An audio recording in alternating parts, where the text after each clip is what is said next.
Hello guys, അപ്പോൾ ഇന്ന് again ഒരു വീക്കെൻഡ് വന്നേക്കാണ്. നമുക്ക് ഓഫീസൊന്നുമില്ല. അപ്പം നമ്മൾ എങ്ങടാന്നല്ലേ, അപ്പോൾ പൊന്നൂസിനോട് ചോദിച്ചു, പൊന്നൂസിന് ഔട്ടിങ് പോകണം. അപ്പോൾ എവിടേക്ക് ഔട്ടിങ് പോകുമെന്ന് വിചാരിച്ചപ്പോൾ ദോശ ഇഷ്ടമല്ലാത്തവരായിട്ട് ആരെങ്കിലും ഉണ്ടോ? ഞങ്ങൾക്കും ദോശ ഭയങ്കര ഇഷ്ടമാണ്. അപ്പോൾ നമ്മളിവിടെ സോഷ്യൽ കിച്ചണിക്കാണ് വന്നത്, എടപ്പള്ളിയുള്ള സോഷ്യൽ കിച്ചണിക്ക്. അപ്പോൾ ഇവിടുത്തെ പ്രത്യേകത എന്ന് വെച്ചാൽ ബഡ്ജറ്റ് ഫ്രണ്ട്ലി ആയിട്ട് നല്ല അടിപൊളി ദോശയൊക്കെ കിട്ടും.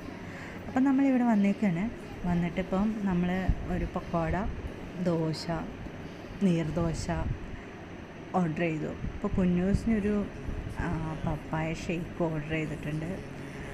നല്ല അടിപൊളി ദോശയാണ്, എല്ലാം പറയാതിരിക്കാൻ വയ്യ. നല്ല ഫുഡൊക്കെ ആയിരുന്നു. അപ്പം നമ്മൾ ഫുഡൊക്കെ കഴിച്ചു. അത് കഴിഞ്ഞ് ലുലു മോൾ കയറി ഫണ്ടൂര് പോയി. എൻ്റെ പൊന്നൂസ് കുറേ നേരം അവിടെ ഇരുന്ന് കളിച്ചു. അതെല്ലാം കഴിഞ്ഞ് വീട്ടിലേക്ക് വന്നു. അപ്പോൾ അത്രയേ ഉള്ളൂ. Bye bye.